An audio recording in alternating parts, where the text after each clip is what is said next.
इस संपूर्ण संसार में ऐसा कौन सा मनुष्य है जो हमसे निस्वार्थ भाव से प्रेम करता है और अपनी ममता और करुणा के आंचल में हमें छिपा कर रखता है। याद करो वो दिन जब आप छोटे थे और आप छोटी छोटी बातों के लिए, छोटी छोटी वस्तुओं को मांग के लिए अपने माता पिता से लड़ते झगड़ते रहते थे, किंतु माँ की ममता और दया उन छोटी सी छोटी बातों को अनदेखा समझती थी और तुम्हारी हर आवश्यकताओं की पूर्ति के लिए प्रयास करती थी।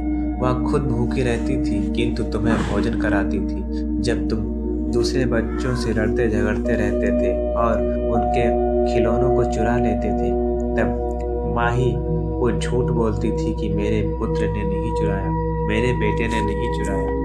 वो माँ ही होती थी जो तुम्हें हर परेशानी से बचाती थी और तुम्हारे लिए वह पूरी दुनिया से लड़ सकती थी, क्योंकि माँ की ममता और करुणा और किसी में नहीं होती है। निस्वार्थ भाव से केवल प्रेम माँ ही कर सकती है। मैं तुम्हें एक कहानी सुनाता हूँ। एक छोटे से गांव में आरव नाम का एक लड़का रहता था। उसका परिवार बहुत साधारण था। छोटी सी झोपड़ी, खेत भी मुश्किल से गुजारे लायक थे। पिता अक्सर शहर में मजदूरी करते और घर पर रहती थी उसकी सबसे बड़ी दुनिया, उसकी माँ। आरव पढ़ने में तेज था, पर गरीबी उसके सपनों को हर दिन चोट करती थी। कई बार पेट खाली रहता, पर माँ कभी शिकायत नहीं करती। वह मुस्कुरा कर कहती, बेटा, माँ के हिस्से का हिस्सा तू खा ले, तू ही तो मेरी रोशनी है। धीरे धीरे आरव बड़ा हुआ और 10वीं की परीक्षा में पूरे जिले में टॉप कर गया। पूरे गांव में खुशी मनाई गई, पर सबसे ज्यादा खुशी माँ की आंखों में थी। लाल चुनरी में छिपा गर्व। लेकिन उसी रात माँ बीमार रहने लगी। गांव में इलाज ठीक नहीं था और शहर के इलाज का खर्च बहुत भारी। आरव की हिम्मत टूटने लगी, पर माँ ने फिर भी उसे हौसला दिया। बेटा, पढ़ाई मत छोड़ना।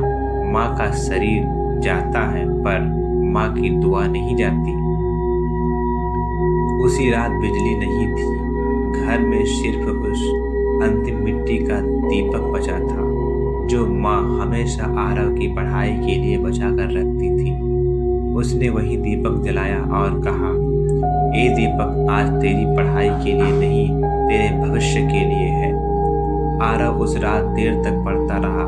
माँ चुपचाप उसकी तरफ देखती रही, उसके चेहरे की चमक देखती रही, और जब दीपक की लौ धीमी पड़ने लगी, माँ ने अपनी चुनरी का किनारा घुमाकर उसे फिर से तेज किया। वो माँ की ममता की आखिरी आंच थी। सुबह होते होते माँ की सांसें धीमी पड़ गई, लेकिन उसके चेहरे पर अजीब सी शांति थी, जैसे उसने दुनिया की सबसे बड़ी लड़ाई जीत ली। माँ के बाद आरव टूट तो गया, पर माँ की कही आखिरी बात उसके दिल में टिक गई। माँ का शरीर चला जाता है बेटा, पर ममता तेरे कर्मों में जिंदा रहेगी। कई साल बाद आरव एक बड़ा अफसर बन चुका था। लोग उसकी सफलता की कहानी पूछते तो वह सिर्फ मुस्कुरा कर कहता, मेरी सफलता का असली मालिक वो दीपक नहीं है, वो हाथ थे जिन्होंने दीपक की लौ को बुझने नहीं दिया। दुनिया में कोई प्यार माँ की ममता जैसा निस्वार्थ नहीं होता।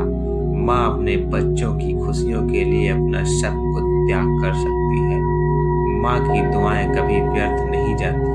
वो मनुष्य को अंधेरे से उठाकर उजाले में खड़ा कर देती है। वह माँ ही होती